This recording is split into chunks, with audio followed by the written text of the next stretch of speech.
Hi everyone, welcome back to a new mini blog. তো তোমরা সবাই কেমন আছো? আশা করছি সবাই ভীষণ ভালো আছো, সুস্থ আছো। আর আমিও ভীষণ ভালো আছি।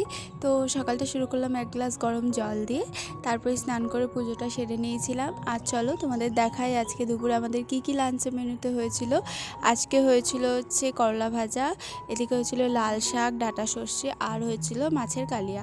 তো তোমরা জানিও তোমাদের দুপুরে লাঞ্চে কে কী খাচ্ছ। আর তারপরে আজকে বিকালে একটু চাউমিন খেতে ইচ্ছা হচ্ছিলো, তো চলো তোমাদের দেখাই আমি কিভাবে চাউমিন বানাই। প্রথমে ডিমটাকে স্ক্রাম্বল করে নিলাম, আর ঘরে যা যা ছিল সেগুলো দিয়েই বানিয়েছিলাম, মানে ওই আলু, পেঁয়াজ, টমেটো আর ডিম, আর কিছু দিয়ে বানাইনি, যা যা ছিল মোটামুটি। তো প্রথমেই পেঁয়াজ আর লঙ্কাটাকে ভাজা ভাজা করে নিলাম, আর তারপরে আলু দিয়ে দিয়েছিলাম টমেটো আর কাঁচা লঙ্কা। তারপরে এই যে রেডি আমার চাউমিন। আর সত্যি কথা বলতে চাউমিনটা খেতে বেশ ভালো হয়েছিল। আর সন্ধ্যার দিকে আমার এসব খেতে ভীষণ ভালো লাগে।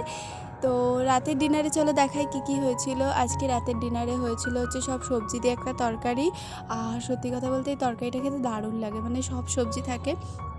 আর তার সাথে হয়েছিল হচ্ছে পরোটা। তো তোমাদের ডিনারে কে কী খাচ্ছ কমেন্টে জানিও। আর তোমরা অবশ্যই জানিও আমার মিনি ব্লগটা তোমাদের কেমন লাগলো। ভালো লাগলে একটা লাইক করে দিও, আর আমার চ্যানেলটা সাবস্ক্রাইব করে দিও। তো চলো ডিনার করে নিই, দেখা হচ্ছে পরের ভিডিওতে। তো গুড নাইট সবাইকে, টাটা।